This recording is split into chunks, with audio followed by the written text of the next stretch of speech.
Sometimes, if you listen really hard, you can almost hear it. Our first ever instant star is... You're it, girl. You're the real thing. That moment your life changes. It's about a girl who is just about to fly off and see the world. Forever. Jude Harrison! Hello. Welcome to the Breakdown, an Instant Star Rewatch podcast. You are listening to our recap of 103, Oh Well, Whatever, Nevermind. And I'm joined by my wonderful co-host, Sam. Hello. Hello, and the lovely Chloe. Hello. Oh Well, Whatever, Nevermind. Great episode title. Not such a great episode. Correct. Original air date, January 30th, 2005, or if you're in the USA, July 8th, 2005. Mm-hmm. I'll read the Wikipedia synopsis. Jude's publicist arranges for her to perform her first single in front of the entire school. Jude is very excited and lets herself get caught up in all the attention. But she must face two obstacles. Some of her classmates are planning an anti-Jude walkout, and her best friend Jamie hates the song. I mean, that pretty much sums up the entire episode. Yeah, What's and a the- lot better than mine. Mine says the instant star's two words are about to collide big time when her publicist arranges for Jude to perform her first single in front of the entire school. Battle lines are drawn between Jude's adoring fans. I'm like, no. Parallels? Yeah. That's so weird that the synopsises are so different. Mm-hmm. What were your thoughts on the episode? Like you said, not one of my favorite episodes. Well, I mean, this time around, I actually enjoyed the episode a lot more. I picked up a lot more. Same. And I guess now watching it, now that I'm older, I realize now that I'm older, I'm picking up a lot more, and I'm not a teenager watching it. So I'm like, oh, that's not fair. I see why they did a lot of the stuff they did. Yeah. It's definitely different watching it this time around that I'm in my mid-30s and not 18, 19. Yeah, I used to think it was like a filler episode, Mhm. but watching it this time, I guess because we're like analyzing it as opposed to just watching it, I enjoyed it a bit more. Right. Yeah, definitely. Because like you said, analyzing it compared to just watching the season, it's definitely not a filler episode as you're analyzing it. Yeah, Well, if you're just watching it, it's a filler episode. yeah. So what was your recap? My recap was we get Jude in the studio and she's comparing, is her song living up to the test and the hype of her producers and her record label and her publicist, kind of like, well, she just wants to know if her song is passing the test, and if it's going to pass the test of her fans, like if she passes a test in school. You know, Yeah. you study and you work for it and you do all this preparation and you just want to know if you pass the test. That's so interesting. I didn't even pick up on any of that in my recap. It's interesting because I noticed that, especially lately, I've been doing a lot of that with just situations in my life concerning my health. I'm preparing and I'm studying and I'm doing this and that. And I just want the doctors to be like, you passed, it's okay. Um, so I related to the voiceover a lot this time. And then we go on to see, I really liked, I normally hate the B plot in this episode, but analyzing it made me. I knew that Sadie carried a lot on her shoulders in the first season, but it made me realize just how much she carries on her shoulders, how early on Yeah. she does. I mean, we're 3 episodes in, Yeah, I didn't even think about that actually. and she finds out a major secret. Yeah. And I'm like, no wonder she's kind of a bitch Yeah. in season 1. Yeah, and I think again, because we're watching it through 30-something-year-old eyes, you're like, whoa, Sadie's literally 18 Yeah. and she's having to deal with all of this. And I mean, and on top of that, she's a senior in high school, and everybody says, "Oh, the senior year is your best year," but senior year is a lot, and we don't ever see Sadie in school. We don't hear about her grades, or I mean, we know she's a cheerleader and popular, but we don't hear like well, we know Jude struggles. We don't know about Sadie. I just never expected you to be like a Sadie supporter. This is getting I love interesting. Sadie. I love Sadie so much. I'm I think interested. I relate to Sadie. I think I relate to Sadie because I have my younger sibling was very much in the spotlight. He was the football player. He was Mr. Popular. He was, you know, he started on varsity football as a sophomore and all the way up through his senior year where I was the one. I had my group of friends and that was it. But I was more of the like kind of in the background. I was the smart one. He didn't have to try in school because the football players got away with everything. And so I relate a lot to Sadie. I think that's why I'm such a Sadie supporter. Well, this is going to get interesting in later seasons then. Yeah. Because I realize, yeah. So it definitely is interesting because that's one thing that I notice. Like, I mean, there's times where I can't stand her and I want to throw her across the room. But then there's times where I'm just like, oh my God, my heart breaks for you. Let me love you. And so my recap is just, we see a lot of Jude, but I'm interested because we learn a lot about Sadie early on too. Yeah. I think it's interesting because Sadie gets a lot of hate, but I think people forget about just how much Sadie went through so early on in the season. Yeah. And I'm one of the worst. I used to hate on Sadie so bad, like, and I'm really bad when it comes to her and Tommy. I'm like, you know how much Jude loves him, blah, blah, blah, blah, blah. But then I forget Sadie needs some love too. Yeah, but not from that person. No, not from him. Just not from him. But so I mean, it's interesting. It's interesting that one of my least favorite episodes has actually become one of my more liked ones.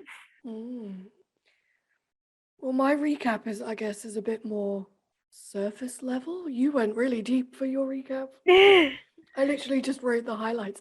But I did think as I was watching it, you could just sum up an entire recap with Tommy Q goes to a school and girls go crazy.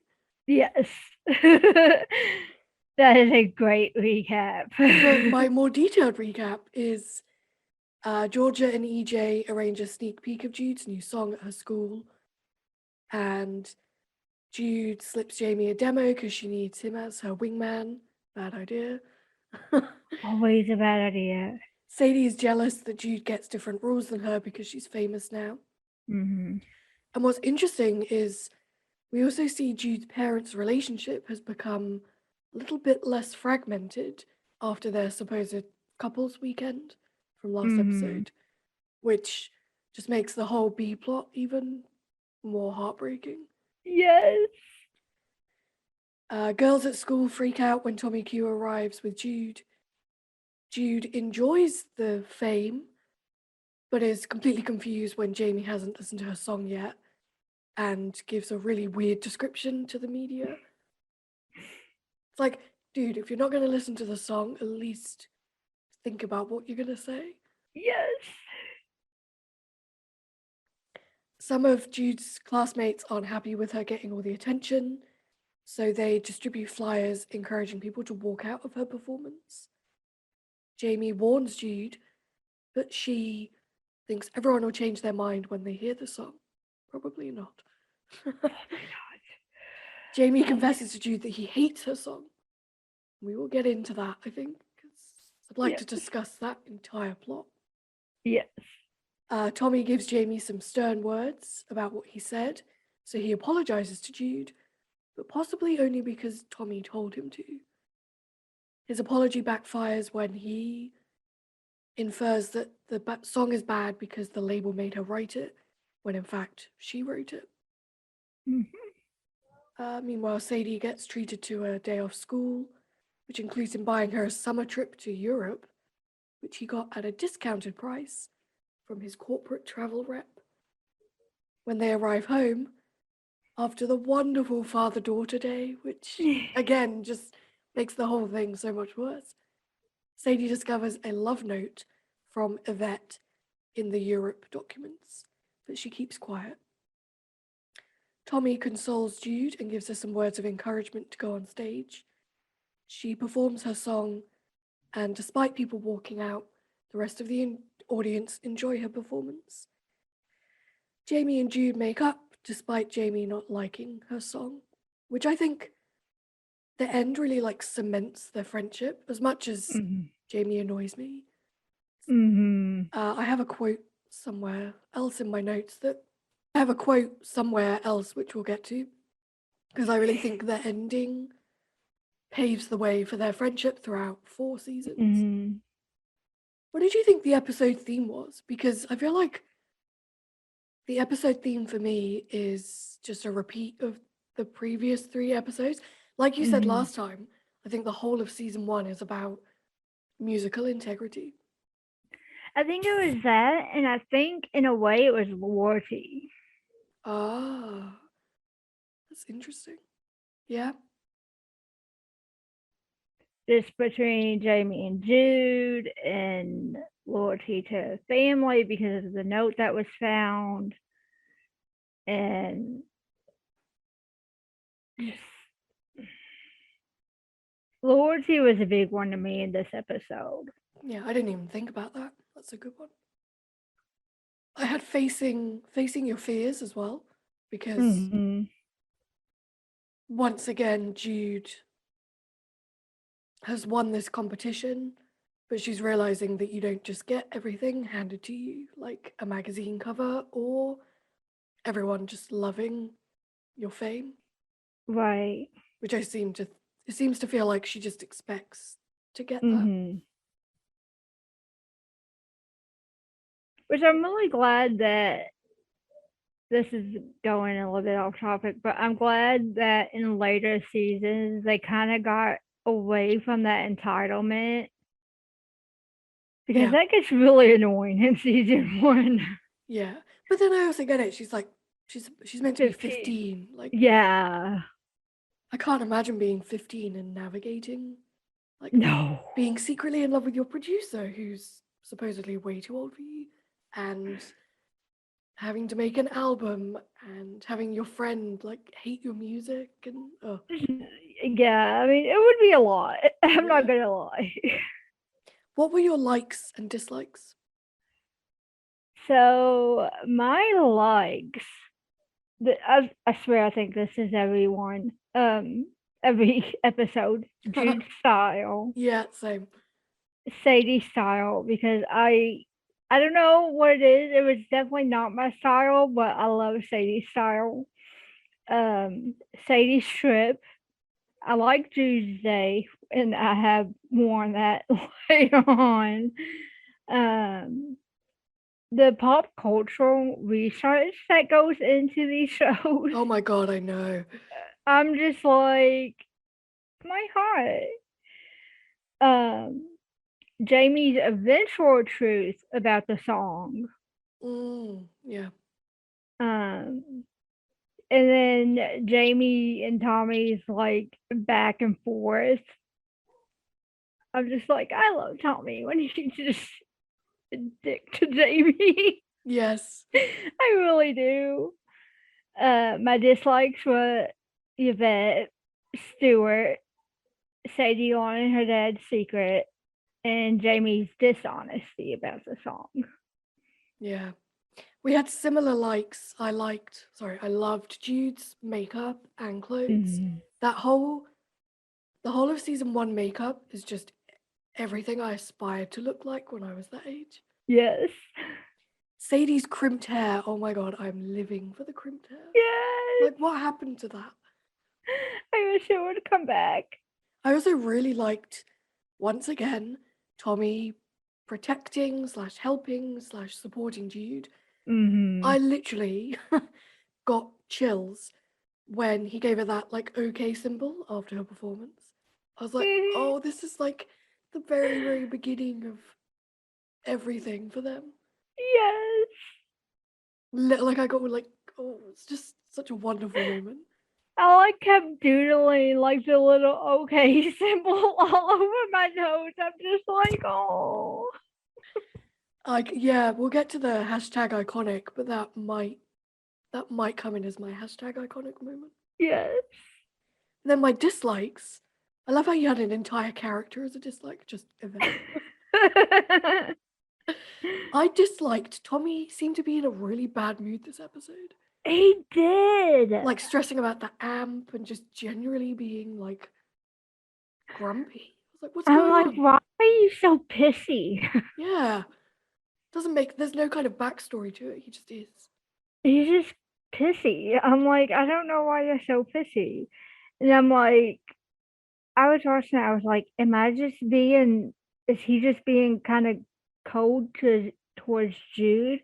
But then you have where he's really supportive and he storms the guy's bathroom for her. Yeah. And I'm like, but it's not really just Jude, it's kind of everybody. Like, Yeah. even when, like, to me, when the principal has Jude sign a math test, it almost looked like Tommy was expecting it to be him, and then Yeah. when it wasn't, he was like disappointed. Yeah.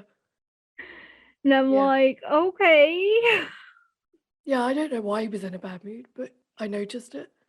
Unless maybe it's just because he was back at high school. Yeah, I was like, maybe he just doesn't want to be in a high school. Maybe it's just like his professionalism coming through or something. Yeah. I also disliked Jamie's childishness towards the song. Like, Yeah. he did it in the first episode too, where he didn't want her to change the lyrics. And it's like, come on, dude, this is getting old. Again, it's not your music. Yep. But also, my third dislike was the song, which we'll get into. It's like I'm gonna listen to this song with fresh ears, and I was like, I'm gonna give it a try. Yep. I'm gonna try. I'm giving the whole season 1 a try. I'm redoing this whole thing. I can give the song a try. No. I also found it really hard to find any funnies or any what the fuck moments this episode. Yeah. Like the last episode, I found like 6 for both things. Mm-hmm. This one, I've got 3 funnies and 2 what the fuck moments. Yeah. like I don't have a lot. I think I put them out, and I think they're somehow kind of the same. What were your funnies? So my funnies were apparently no one had class on Jew Day. Oh yeah. We don't see anybody in class ever. They're all in the hallway or in interviews. Jude had to sign one of her math tests for the principal's daughter. I'm like, that's all types of code violations. Yeah, like And why then, isn't it his daughter's test or something? yeah, I'm like, that's because I went to, well, I mean, I went to college for education. I'm like, that's just all against all types of wars. Mm. And then I like love the whole catch Rapunzel as the first at the beginning of the episode. And that's all I have for funnies. I'm like, Yeah. there's really not a lot, but There isn't. I feel like last episode had so many. This one just. yes, Well, my funnies were EJ's eyeshadow. yes, Holy moly. yes, Again, I think season 1 was very fashion forward. yes. That would be more appropriate today, I think. Hmm. Not that I would wear it, but some people would. My funnies, when Tommy's like telling Jamie off, but Christopher Turner is like way taller than Tim Roth.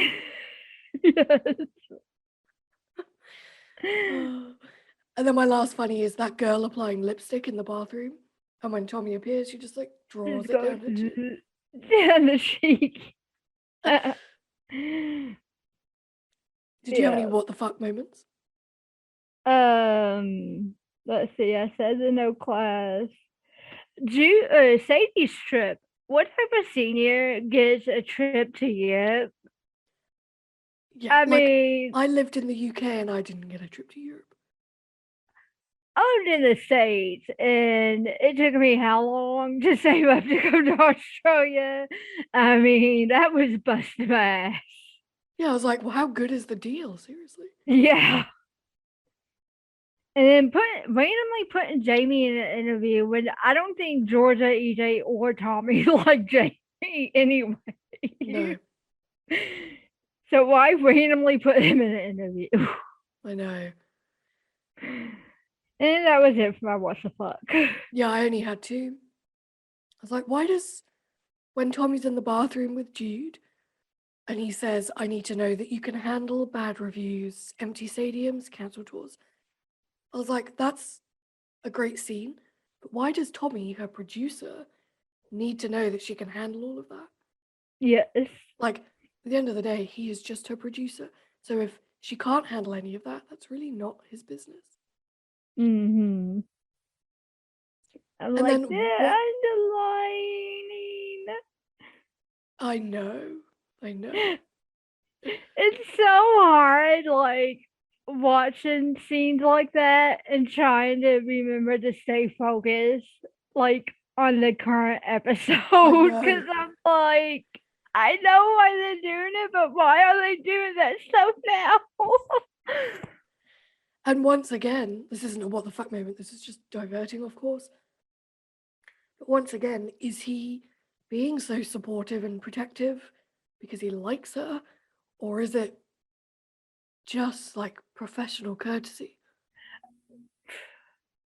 Like, seriously, This will be a Season recurring one- question every episode. yes, season 1 Tommy drives me crazy. Hot and cold, man.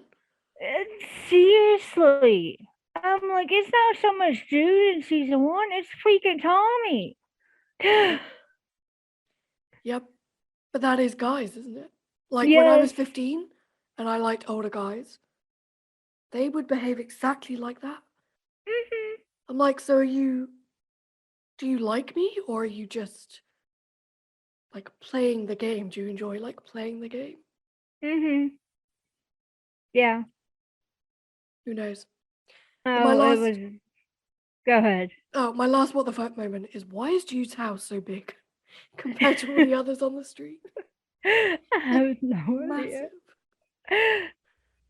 That's good old like It's funny because every time I see the houses, I don't just see like the Instant Star characters' houses. I see whose houses they were in Degrassi. Oh, see, I've never seen Degrassi.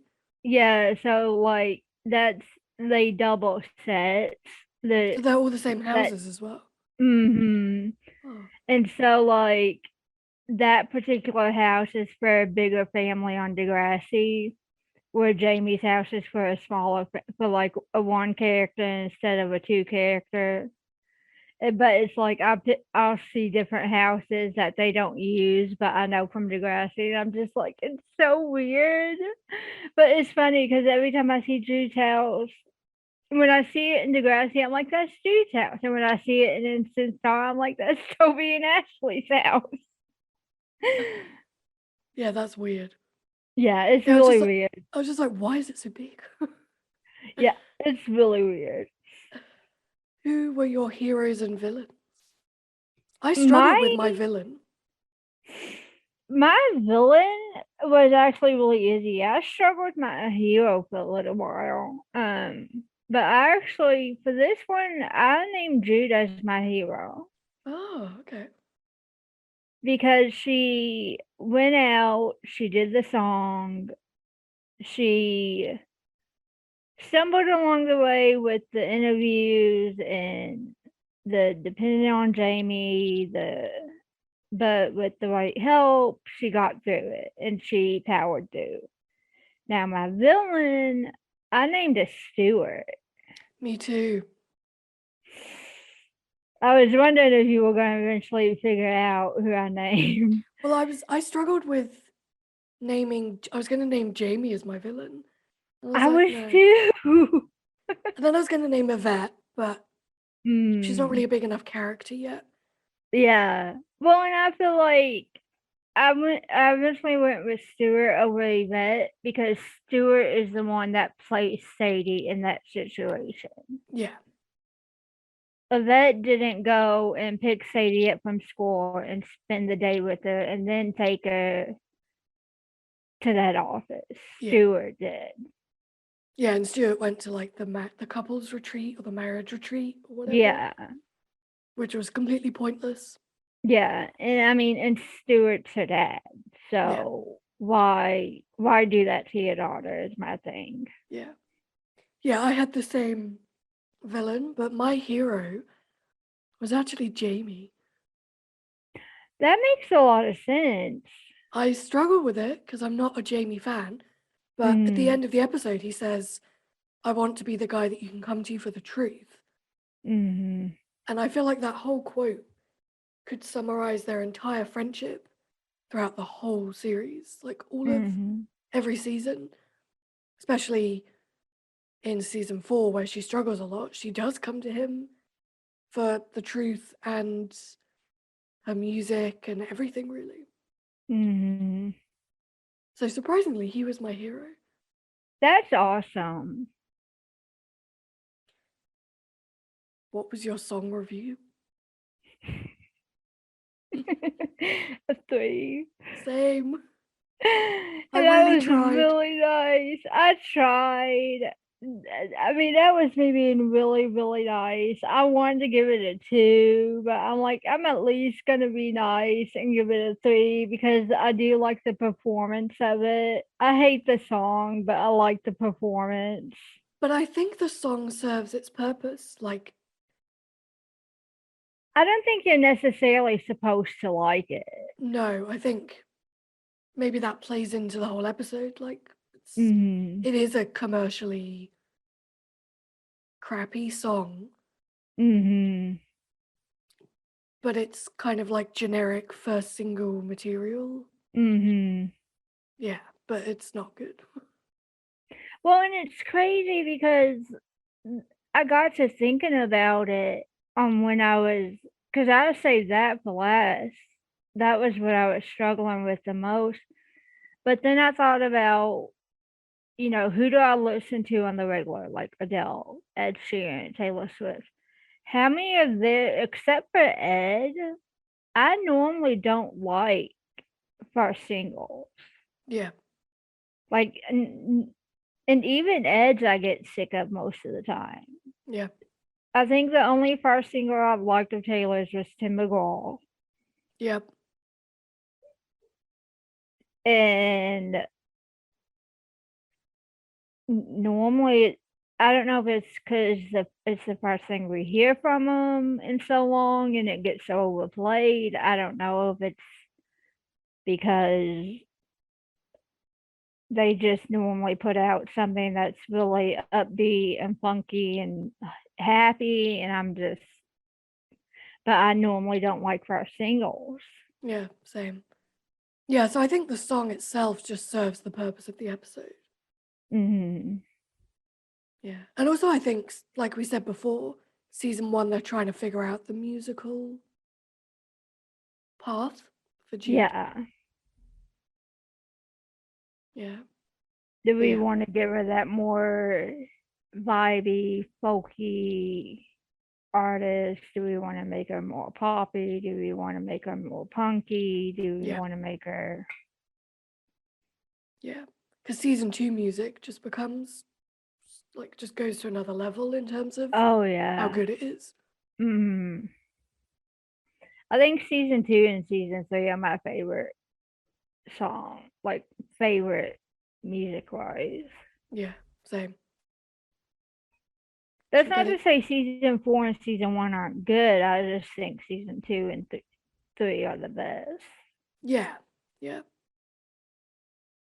Should we get into pop culture? Yes. Holy moly, there was a lot of pop culture. Yes. Do you want to go first? Sure.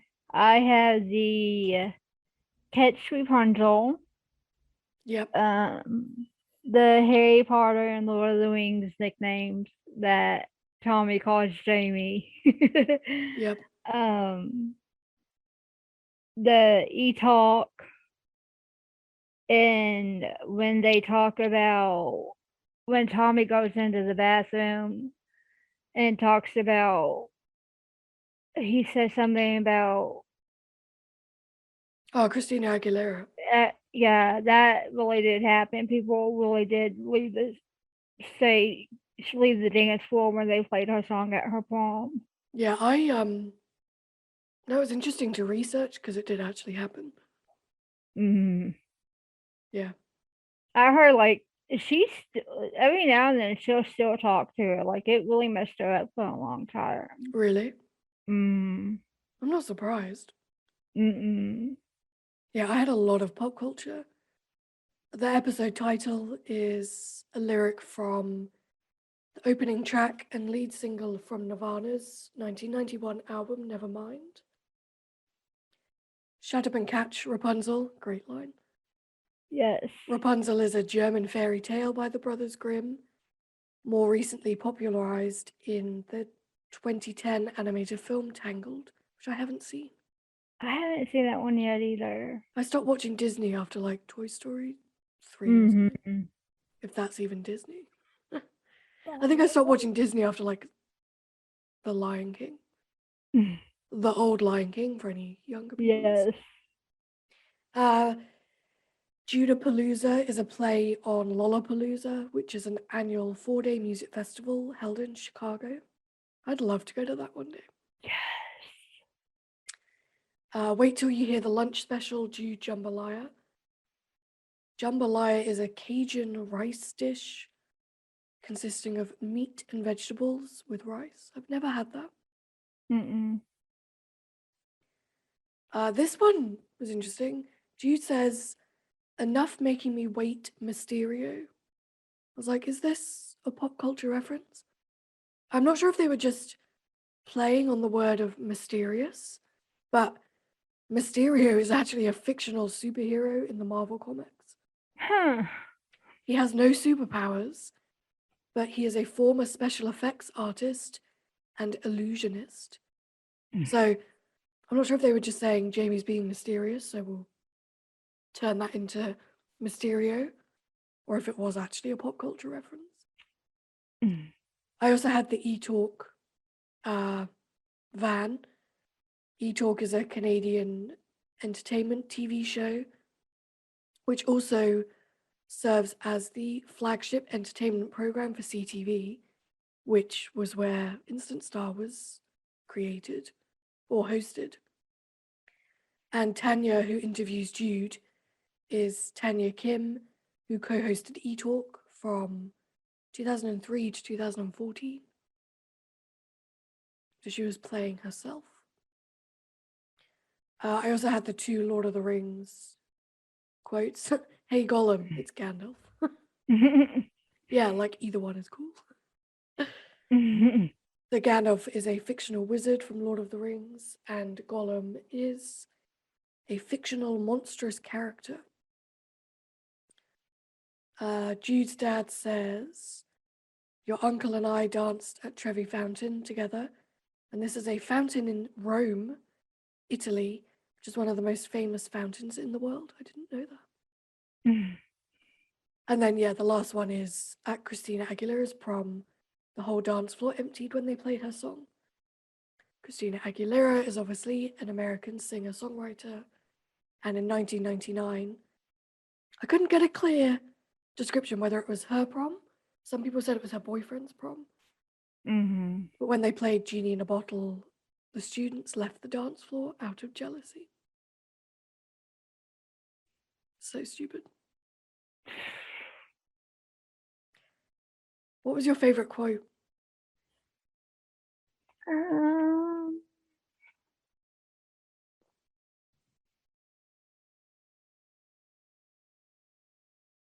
This isn't just another empty room, it's my school auditorium. Oh, okay. I have 2.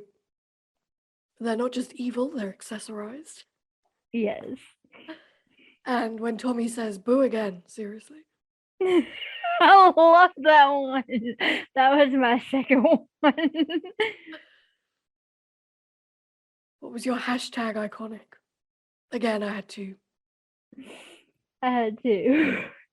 I had the Tommy in the guard's bathroom, the gonna read about that in the bathroom, and the tabloids, and then him and Jude talking in the bathroom. Yeah. Actually, I had 3, and then I had the boo again. Yeah, I had Tommy in the bathroom saying, you go out there and you tell him that I believe in you. I was like, whoa.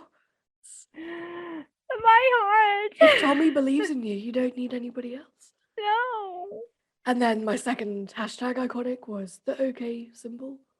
Yes. Yep. Just, made me so emotional.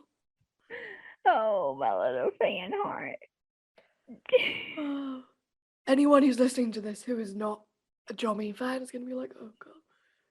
Yeah, you guys are in for 4 seasons of a lot of Johnny talk. Yeah. But hey, we don't know anything that's happening yet, technically. No. So you get to go through it with us. Oh, God.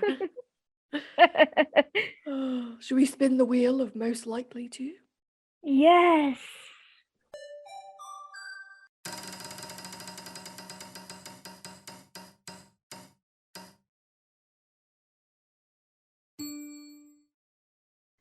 Most likely to be afraid to share their opinions in a conversation. Well, that's interesting considering the episode. Yeah. I mean, I'm going to say Jamie because he didn't initially. Yeah, I'm going to have to go with Jamie. Because I feel like Sadie would just give you, tell you exactly what she was feeling. Mm-hmm. And Tommy, at least in season 1, seems pretty good at just telling the truth. Yeah. He fails a bit later on, but again, we don't know that. Yes, we don't know that yet. Yeah, if we're talking about just this episode, I'd say Jamie because he definitely didn't tell the truth. No, he did not. That's kind of spooky how accurate that is for this episode. Yes, very. Weird. Well, overall, what did you Well, think it of the is episode? Halloween here, so that kind of makes sense. Oh, yeah. Yeah, It is Halloween in the States. So. It's the 1st of November here already. So. What was your overall thoughts on the episode? Overall thoughts on the episode, analyzing it definitely made me appreciate it more.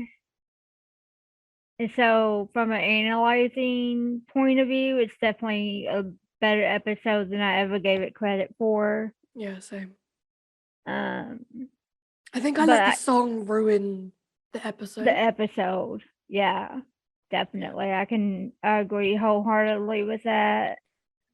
I'm also going to say that I think the song in the next episode has done a similar thing for me. Mm-hmm. But I think I actually really like the next episode. Mm-hmm. So next episode, we're recapping 104, which is called Hey Sister. Yes. This, from memory, again, technically I don't know anything, but from memory, this next episode sets up a lot of things. Mm-hmm. I think next couple episodes, I think this one and the next one and the one after that, I think set up a lot of kind of big things. Yeah, so that was our recap of 103, Oh Well, Whatever, Nevermind. Thank you everyone for listening, and we will recap with you next week. Have a great day. Bye. Bye. Thank you for listening to The Breakdown, an Instant Star Rewatch podcast. The Breakdown was produced by me, Chloe, and Neon Network Production. Make sure to follow us on Instagram and Twitter, and listen to all episodes of The Breakdown on Apple Podcasts and Spotify. See you next time.